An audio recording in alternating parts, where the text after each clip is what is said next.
മത്തായിയുടെ സുവിശേഷം 21 അധ്യായം 12 മുതൽ 24 വരെയുള്ള വാക്യങ്ങൾ.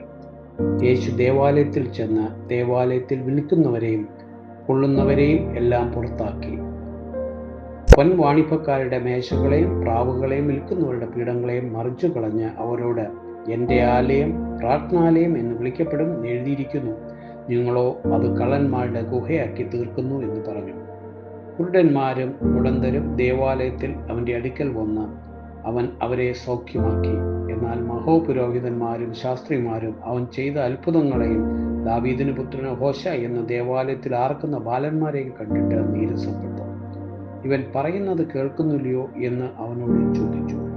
യേശു അവരോട്, ഉവ്വ്, ശിശുക്കളുടെ മുല കുടിക്കുന്നവരുടെയും വായിൽ നിന്ന് നീ പുകഴ്ച ഒരുക്കിയിരിക്കുന്നു എന്നുള്ളത് നിങ്ങൾ ഒരിക്കലും വായിച്ചിട്ടില്ലയോ എന്ന് ചോദിച്ചു. പിന്നെ അവരെ വിട്ട് നഗരത്തിൽ നിന്നും പുറപ്പെട്ട് ബെഥാനിയയിൽ ചെന്ന് അവിടെ രാത്രി പാർത്തു. രാവിലെ അവൻ നഗരത്തിലേക്ക് മടങ്ങിപ്പോകുന്ന സമയം വിശന്നിട്ട് വഴിയരികെ ഒരു അത്തിവൃക്ഷം കണ്ടു.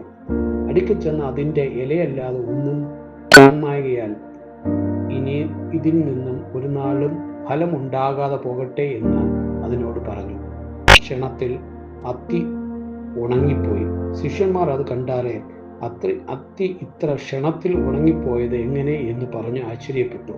അതിന് യേശു, നിങ്ങൾ സംശയിക്കാതെ വിശ്വാസം ഉള്ളവരാൽ ഈ അത്തിയോട് ചെയ്തത് നിങ്ങൾക്കും ചെയ്യാം.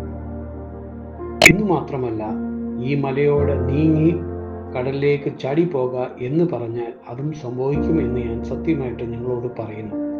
നിങ്ങൾ വിശ്വസിച്ചുകൊണ്ട് പ്രാർത്ഥനയിൽ എന്ത് അയച്ചാലും നിങ്ങൾക്ക് ലഭിക്കും എന്ന് ഉത്തരം പറഞ്ഞു. അവൻ ദേവാലയത്തിൽ ചെന്ന് ഉപദേശിക്കുമ്പോൾ മഹാപുരോഹിതന്മാരും ജനത്തിന്റെ മൂപ്പന്മാരും അവന്റെ അടുക്കൽ വന്ന്, നീ എന്ത് അധികാരം കൊണ്ട് ഇത് ചെയ്യുന്നു? ഈ അധികാരം നിനക്ക് തന്നത് ആർ എന്ന് ചോദിച്ചു. യേശു അവരോട് ഉത്തരം പറഞ്ഞത്, ഞാനും നിങ്ങളുടെ ഒരു വാക്ക് ചോദിക്കും, അത് നിങ്ങൾ എന്നോട് പറഞ്ഞാൽ എന്ത് അധികാരം കൊണ്ട് ഞാൻ ഇത് ചെയ്യുന്നത് എന്നുള്ളതിന് ഞാനും നിങ്ങളോട് പറയും.